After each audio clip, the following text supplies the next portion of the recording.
Hello and welcome. It's Star Wars Episode 6 Return of the Jedi 6M3 Faking the Code. Music by John Williams, orchestrated by Herb Spencer.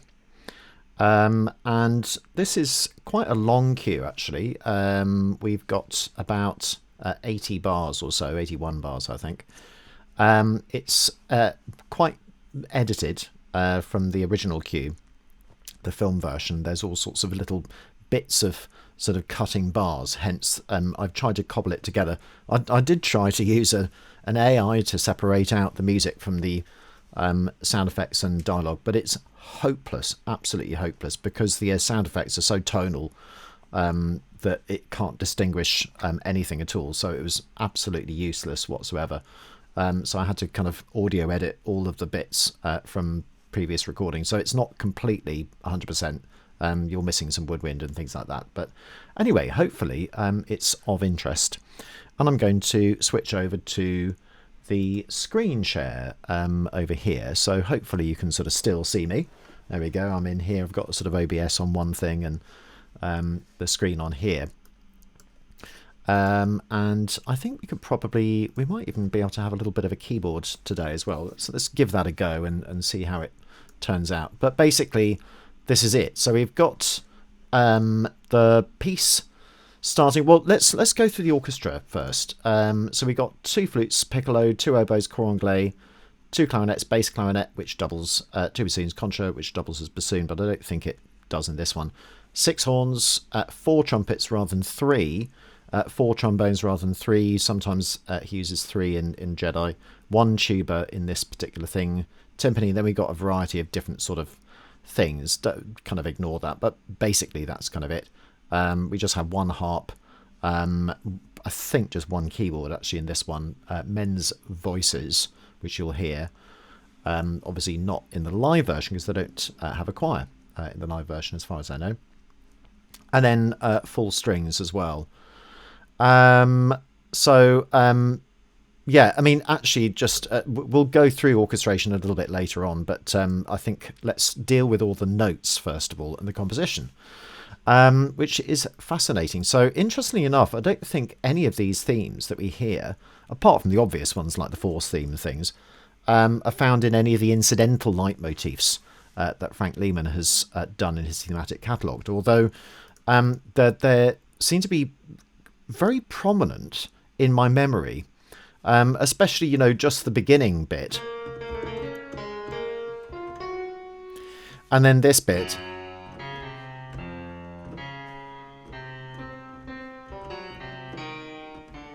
You know, that I always find quite prominent because it sort of repeats itself. And then we've also got this sort of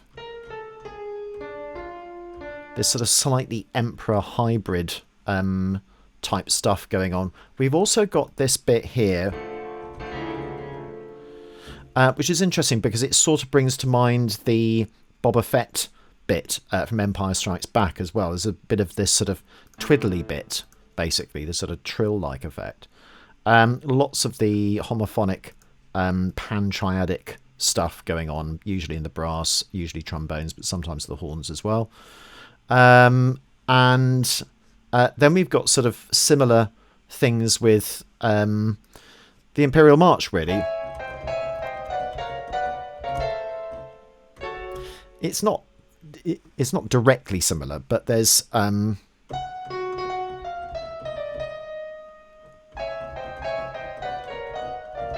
it's sort of similar. It's a development of it, really. So we've got all of that, and then I've delineated, as I do now, all of the sort of the jazz type slash chords that we have all over the place, which often referred to as wrong note bass, which you can still refer to them as that. Let's use both terms. And then we've also got sort of typical, you know, minor major 7th chords, sharp 4 as well sometimes, which are just sort of jazz extensions of things essentially as well. I'm trying to use a bit more jazz in this because, of course, John Williams is a jazzer, and it is jazz. Basically, it's just not used in a jazz context, at least not in this particular bit. But of course, in other films, he does. So we will dive in. As you can see, there's quite a lot to get through. By the way, anything highlighted in yellow are thematic material, and I kind of tell you where it's from: Imperial March, the Force in a different key, that sort of thing. Sometimes it's hybrid as well. So we start off with violas, horns 1 and 2, and cellos with divisi double basses, which is not unusual in Jedi. I think it's just that he really wants that very prominently. And then what I find really interesting about this is that we have this sort of extraordinary sort of trill-like stuff going on in the violins. But what's really hard to do is the fact that you've got a bass melody with bass. And he's very careful to kind of delineate it. First of all, this is all in the horns. There's nothing from any other instrument doubling that.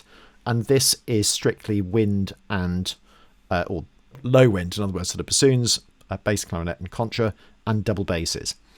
So there are two different timbres going on. So he's delineating the timbral characteristics because they're quite close together. If we think about where it is, it's quite low. And it even goes below that note. And then we have a sort of weird thing here. So I've written here, highly ambiguous intonation because the strings appear to play an E flat because it's written as an E flat, but the bass clarinet, bassoon and contra are all written as E naturals. My feeling is that it was supposed to be an E natural and it was just miscopied by Herb and then not corrected in the scoring session because it's quite difficult to tune double basses anyway, but you can definitely hear that the wind play an E natural, not an E flat, particularly because it then goes to an E flat and then it sort of drops down a little bit like that. So I suspect it probably should have been an E natural, but we'll never know without actually asking somebody. But these little anomalies do occasionally occur.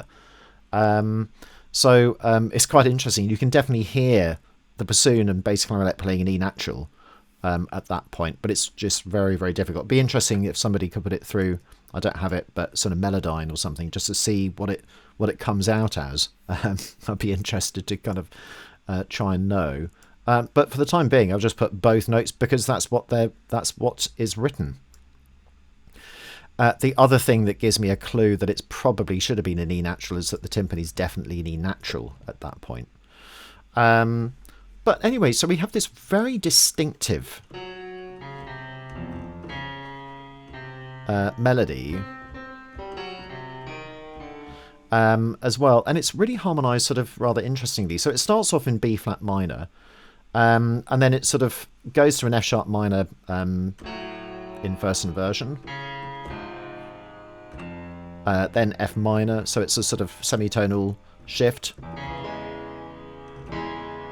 And then here, it's interesting, it kind of shifts because of the those sort of suspended sort of notes, which basically just change the nature of the harmony. But essentially it's going from C sharp sort of half dim.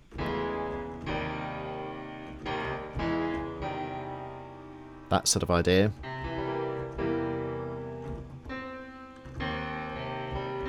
So we would have thought that it's going to, after this, it's going to a sort of, you know, with a G, but it's interesting that it's not harmonized with a G here, so it's not a C minor chord.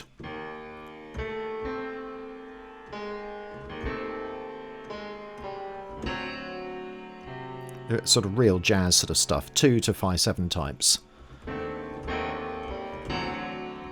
So D7 flat 5, and then very, very sort of diminished.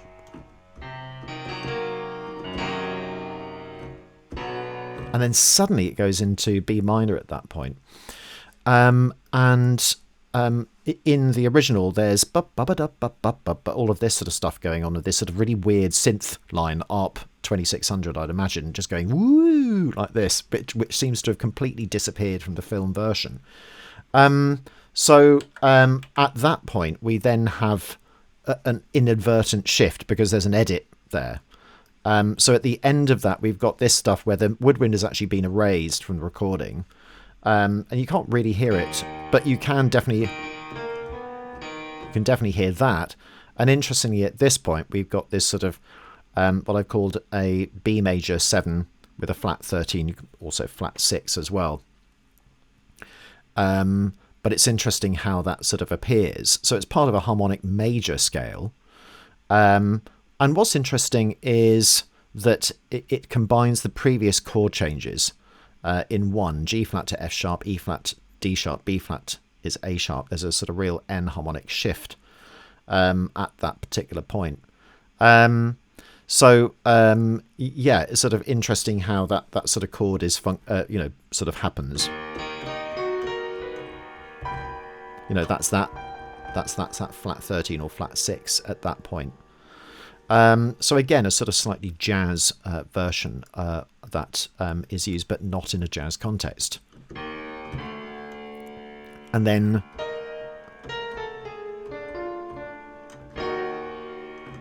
so it's a semitonal shift, which so yeah, and in fact sort of a tritone shift really, a tritone sub, because of course A is the dominant of D, but the tritone away is E flat. So it's kind of a bit of a sort of that sort of idea. So at this point we've then got more sort of flat 6. What's interesting is that we have these neighbouring notes which reappear all the way through, and I think also it kind of reappears right at the very, very end of the film actually. So there's a little bit of foreshadowing at this point with Darth Vader's death and the confrontation with the Emperor as well. In the original score, the oohs actually start here, but in the recording, they seem to start on this beat of the bar here, after all of this sort of artificial harmonics as well. Yes, I think that should have been just that. Can't quite tell. I'll check that when I do the video, so it might change. But basically, we got a little semitonal shift to D minor, but flavoured with a Hungarian sharp 4. That sort of idea, and you can still see it in the harp and piano.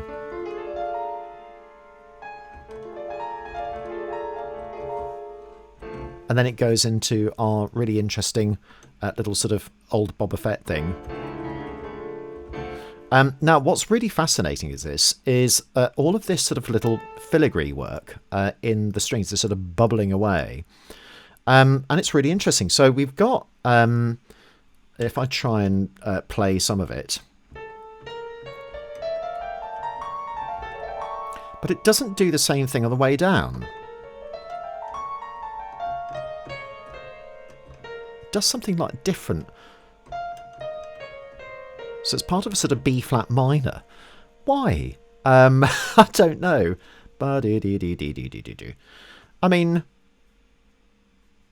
it's not difficult necessarily to play. It is actually quite difficult to play at speed. They're demi-semiquavers, even at crotchet equals 63. It's quite tricky to do, quite fiddly. But yeah, it's interesting why you should change the modality at that point. Because it doesn't really fit with it. So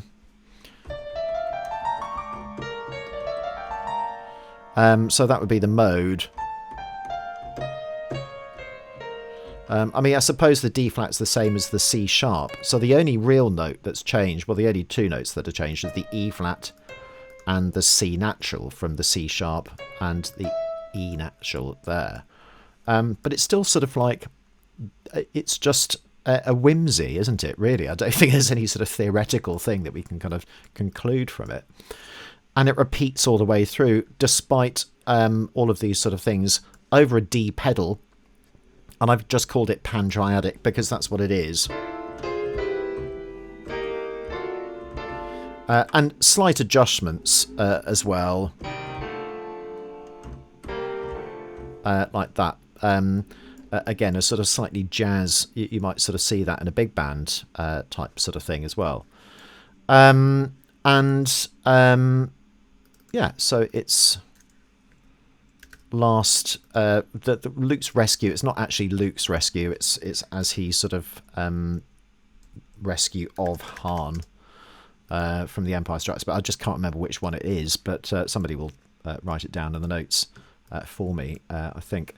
Anyway, this continues, and then it just shifts into G, like that, with a slightly different thing. So we've got, interestingly enough, if you play G Lydian, but then you flatten the third, we get what those notes are. Sort of, in fact. It's almost a sort of harmonic major.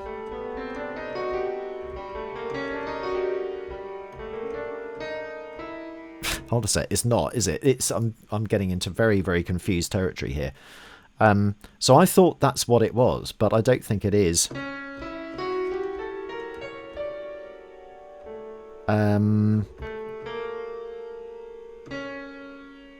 Yeah, so that's interesting. So we got...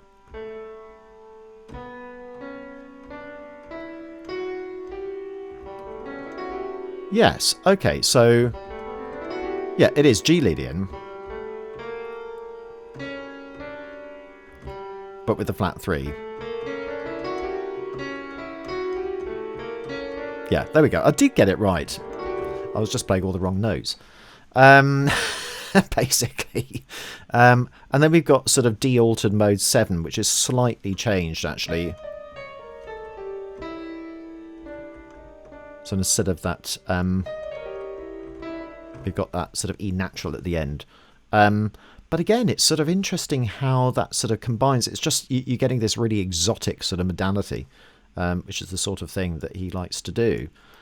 Sorry about that little digression there. It was sort of completely pointless. There we go. I knew I'd spent ages doing it, and then, you know, when it comes to recording it, it's just, yeah, not really edit. I'm not going to be bothered to edit that out. Just leave it in. So we've got those two things coming, and then again he changes back to the D harmonic minor, B flat minor. So it's probably things that he's just sort of, you know, fancied on the piano. You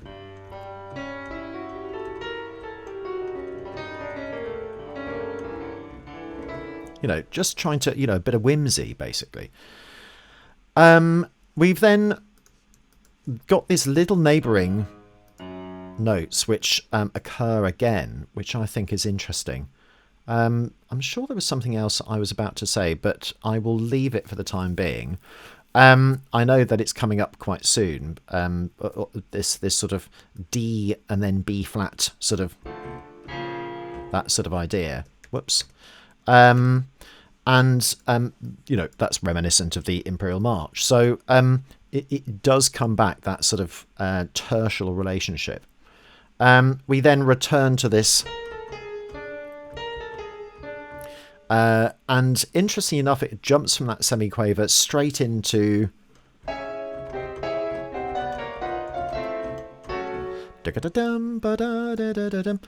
and there's, you know, as I said, a little bit of Imperial March going on there, and sort of even Asteroid Field as well, which is also related to the Imperial March, by the way, if you look at some of Frank Lehman's work on it. Then there's a shift from a subdominant minor into the tonic minor of F sharp minor. You know, little bits of this sort of wrong note bass as well, sort of Locrian type things as well.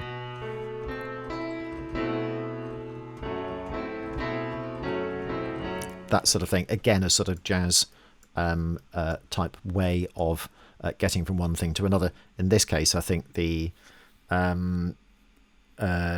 it's a sort of, yeah, basically a dominant to tonic, except that this one is subdominant.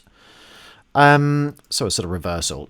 So then we've got F sharp minor, F minor. So all of these sort of little chromatic bits, which again is the same sort of thing. We're then into more sort of slash chords. And then we've got a really interesting slash chord polychord at this point, where we've got a C major, or just C. And then we've got C sharp minor, and then A major, like that. At the top, which is wonderful. Again, there's an edit point at that point as well, so that these trills have been sort of going on for a couple of bars before at that point. But I just love that polychord. It's a really interesting thing, and it's sort of an octatonic type of thing, but it's not quite. And it's sort of a sort of 7 flat 9 type thing as well, but again, not quite. And you'll see that there's a dichotomy between, you know, that sort of idea. You know, it really is quite discordant as well. So we've got that and, which is over the top, just because those notes happen to fit together. We're then into our A minor major scale as well, like that. So basically a just mode 1 of the melodic minor scale, sort of a very common jazz bit in there, and it follows on that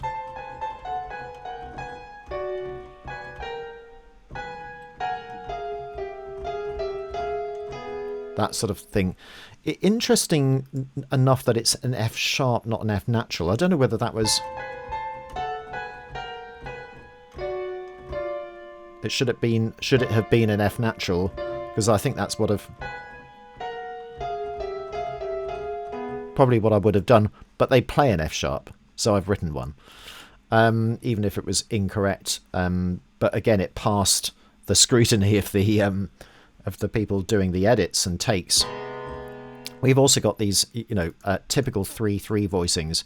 In this case, it's more of a sort of an F minor with a sharp 4, which then has a major 7th on it. So again, I've used a sort of jazz thing really to kind of justify it, rather than just go, oh, it's a 3/3. That sort of thing, which you can do any point. It doesn't always have to be octatonic or octatonically derived, and it doesn't always have to be atonal either at that point as well, particularly because there's also an F in the bass as well, so it definitely gives us that sort of feeling of F minor sharp 4 at that point. And then all of these are just sort of little hybrid versions of the same thing. Then it changes as the bass note changes, so we've got the same thing, this time with a second inversion. So a slash chord minor second at this point, D flat over C, not the C major, but just the bass note. Then with an add 4 with the G. And again, add 4s seem to be very common these days in jazz, particularly. It's that sort of nice sort of rubs, this sort of idea, which is really lovely, I think, and doesn't have to have any sort of particular separation as well. Just be careful of that sort of minor 9th. That's better. That seems to be a sort of thing. So then we've got F minor flat 6 with a major 7th. And then interestingly, it shifts into A minor, so another little tertiary shift, which I think is interesting. But the F minor harmony is still there, and so we then get this really weird sort of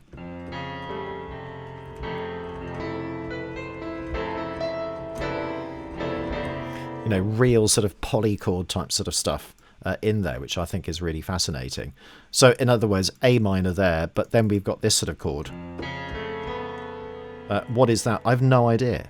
It doesn't really have a name at this point. But interestingly, the harp plays a Lydian augmented mode of F. So it does have a sort of jazz context at that point as well. Then it goes into an interesting bit where we've got an E pedal with Lydian flat 3 again, that we had before in the accompaniment, if you remember, in the strings, but this time it accompanies E minor.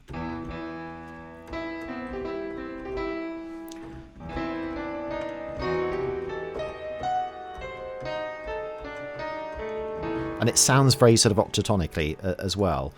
And then I've never seen this sort of accompaniment of the horns before, where you've got 2 octaves or 3 octave levels, but 2 octave span, with all 6 horns playing that. But it's because the trombones are doing the tune, but they're reinforcing the tuba and the one of the bass trombones, which is interesting. Then we've got a little bit of wind kind of in there as well. And then it finishes up with the second part of the phrase as it goes into D. So this is the foreshadowing bit that I've had before. I'm just sort of thinking of that Death of Vader bit later on in the film. Again, I haven't analysed it, so it's quite difficult to kind of draw parallels, and it will be easier once I've actually finished it to sort of do that. But what I find particularly interesting is the F sharp minor and B flat minor give rise to the next sort of chords here, where we've got F sharp minor now elongated from this bar, and then B flat minor goes into the force theme. So I don't know, I think that must have been by design.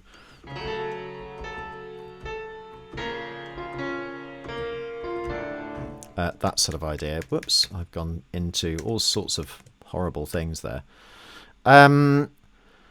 So force theme basically is, Vader knows I'm here, I'm putting the whole mission in danger, and they're allowed to pass basically because it's all part of the plan to get Luke into the clutches of the Emperor at that point. And then we got sort of interesting that little 0134 bit. By the way, 0134 refers to that pitch class set 01, 2, 3, 4, which is often a sort of octatonic moment. But it also reminds me of 8M4 from A New Hope, bar 20, the wars converge. When they're in danger, that happens quite a bit in that particular cue. And we've also seen it here like that as well. So then into A minor with a force. Then we're into a sort of interesting comparison with Luke's Rescue 2M3, not related particularly, apart from the brass instrumentation in homophonic chords. It's this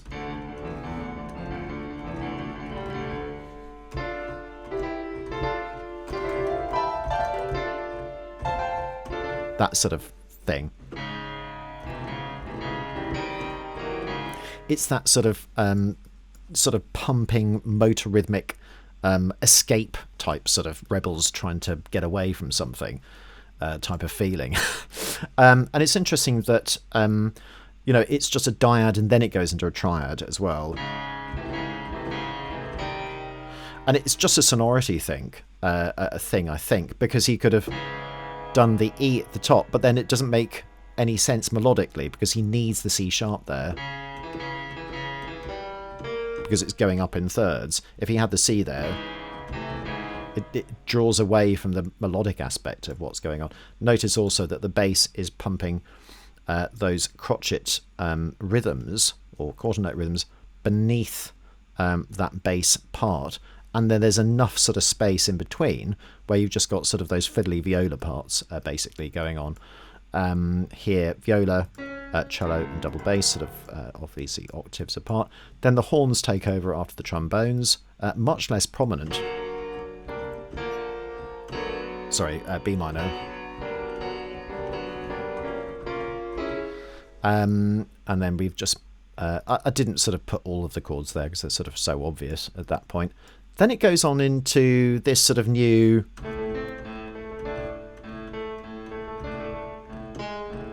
that sort of reminiscent of the military preparation theme from 3M2 Layer's instructions. Lots of typos. I was doing this quite late last night. So, and then little punctuation bits, much more sort of militaristic. Then again, we've got this sort of bit which is similar to that bit there.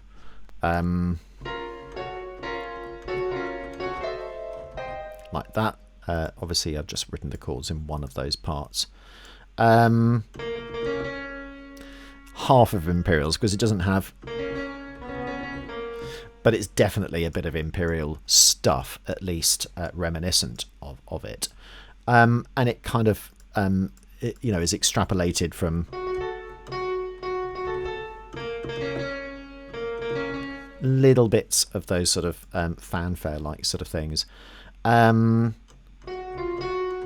More of the neighbouring notes. And again, I think when we see the Vader bit later on, I think we'll find a bit more of that in there as well. Then we've got a really interesting bit at this point, where the orchestra really sort of fans out. We've got all of this sort of, you know, typical unison strings.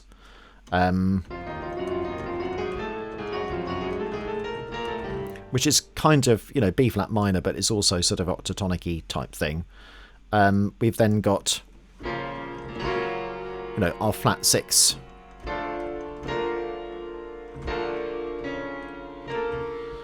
Where that interestingly enough, the D is dropped into a D flat, which is a typical sort of device that Williams uses as well.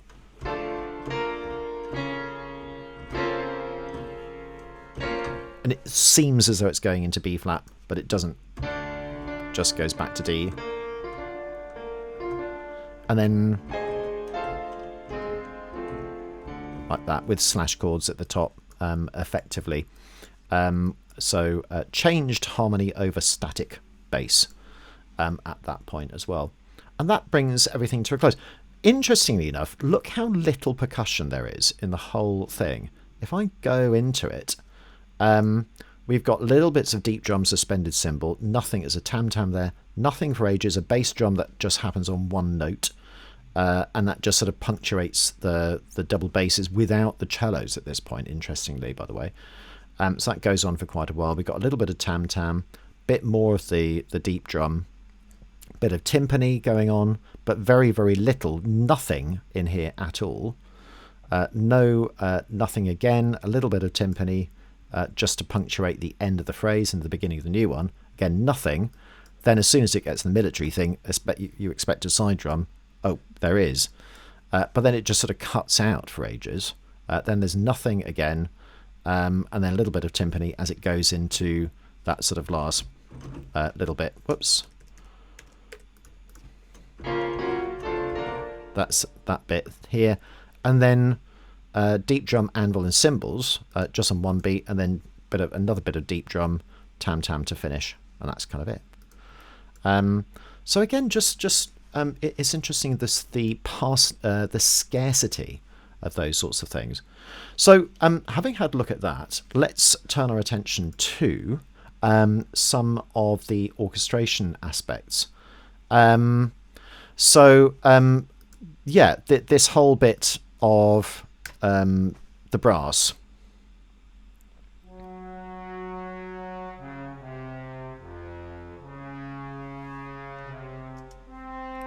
So when combined with the strings, so I'm just doing the bass notes with that.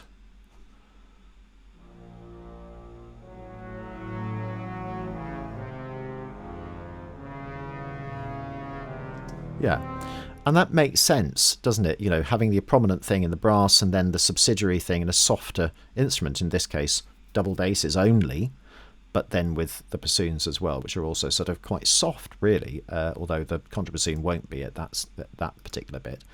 And then the horns just sort of doubling up the bass trombone and tuba just for sort of sound purposes. And then we've got this sort of little fiddly trill-like effects.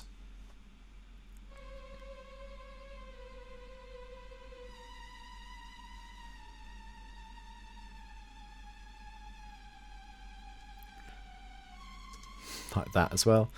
Not much we can say after that. Anything else particularly of interest? So I'm skirting over bits which kind of yeah, this is an interesting thing. So we got the false harmonics in the violins, and then we've got the the flute's effectively 2 octaves lower, which is interesting. Ah. It's really weird. You get this sort of really, because the false harmonics are sort of flute-like as well, but it's the flutes that are doing the main bass of the tune, the sort of fundamental, with the strings sort of flute-like above. I always find that sort of quite interesting as well. We've also got the rare use of 2 bass clarinets at this point, which are effectively doubling the bassoons with just on the bottom note, the contrabassoon. Get this sort of really nice reedy sort of thing.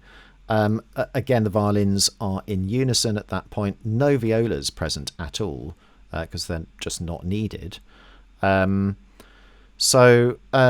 Typical sort of things. I'm just seeing whether there's anything else which is sort of particularly interesting. Again, does the same thing. This time the oboe takes over actually on bar 24. So there's a slight bit of different colorization at that point. Typical thing where we've got trumpets and trombones in octaves, and then the flutes just temper the trumpets, which are muted at that point.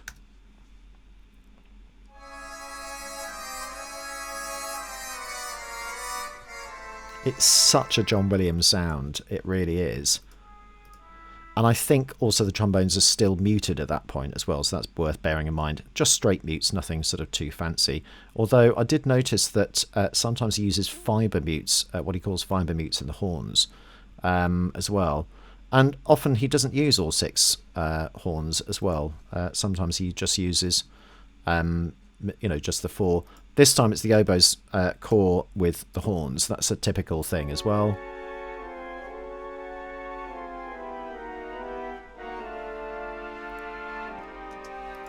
And I wonder if you had 4 bassoons, whether they would have joined in as well, but he didn't choose to put them in. Typical sort of dovetailing at this point, although there's no elision of the last note. It's just digga digga digga, and then another the other flautist plays the other sextuplet as well. There's that interesting sort of bits of string writing here where, again, it's quite intricate. So Senza sword, so they've sort of taken them off at that point. So, but it's the octave higher than that, so they're effectively up. Whoa, that's annoying. What happened there? Just sort of suddenly sprinted to a place I didn't actually want it to go to. I hate it when that happens. Here we go. So if they're sort of that at that point, you can see that they're interlocked slightly, like that, which again is very, very common indeed. So let's just get rid of that at that point. This was an interesting one. This bit where you really hear those violas and the second desk of the second violins.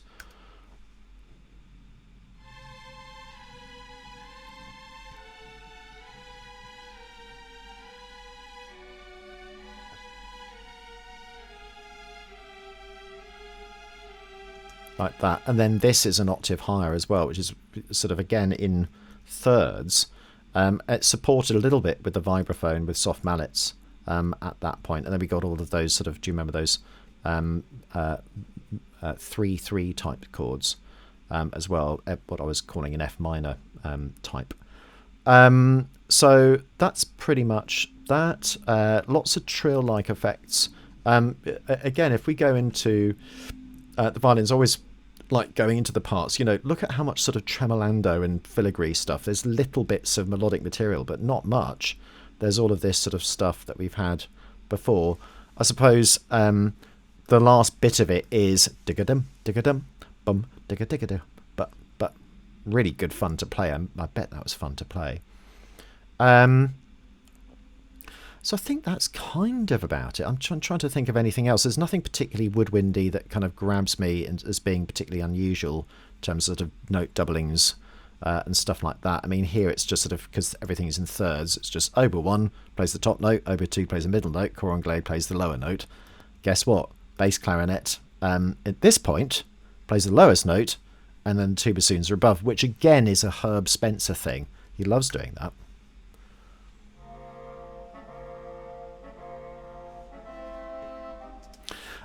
Partly because I think what's interesting is that he's keeping to literally a range at that point. You know, there are all sorts of little intricate things that you could probably do voice leading wise, but you know, there doesn't seem to be any problem of having a perfect fourth in there, which although is considered you know, is a consonance, I guess, but under certain aesthetic reasons it was considered a dissonance hundreds of years ago. But I guess, you know, it's that sort of hornpipe sort of thing, that there doesn't seem to be any problem with having dissonances, dissonant fourth, but it's in a consonant context, isn't it? So it's all fine. Absolutely no worries at all. Anything else that I can think of? Yes, there's an interesting bit here where we've got, which I think is arranged differently in the live to picture version, but because there's no tuba written here. But because of the four trombones, we've got trombone 1, trombone 2. So if we listen to them, they've got some really nice voicings.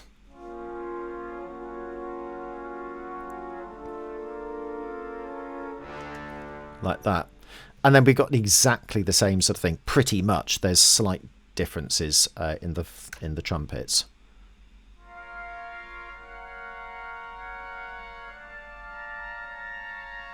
Yeah, and absolutely no problem with having you know, a semitone beyond, because it's playing a harmonic role. It's not playing a melodic role at that point. And in fact, I don't think there is. Well, yes, that's a melodic role. There's enough melody going on at that point.